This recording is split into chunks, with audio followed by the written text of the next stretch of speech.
Welcome to today's episode. I'm your host, and in this series, we explore the decisions, pressures, and unexpected turns that shape our lives. Today's story is one that stayed with me long after I heard it. It's about pressure, silence, and a call that almost went unanswered. Today's story is titled Crossroads, as it sums up what we are about to hear. Hannah is here to share her story with us. Thank you, Hannah, for being here. Thank you for having me. Let's get straight into it. You have the room already.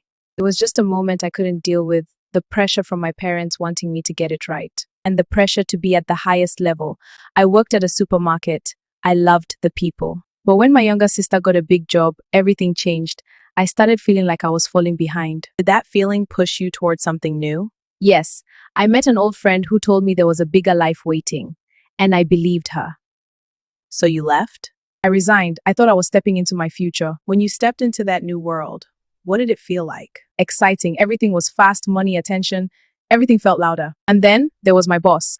What was he like? At first, he seemed like the perfect mentor, confident, generous, always talking about big visions and bigger deals. He had this presence that made you feel like you were finally close to something important.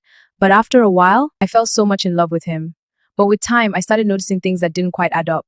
Late night meetings that felt secretive, conversations that stopped when I walked in, this constant feeling that there was more going on than I understood. By the time I realized he was into drugs, it was already late, and I wanted to leave, but then I found out I was carrying his baby. Wow, that must have been a lot to process. It was everything. I felt trapped, confused, and scared. And then there were the calls. I remember my phone vibrating on the table again and again. I thought it was my old workplace trying to convince me to come back.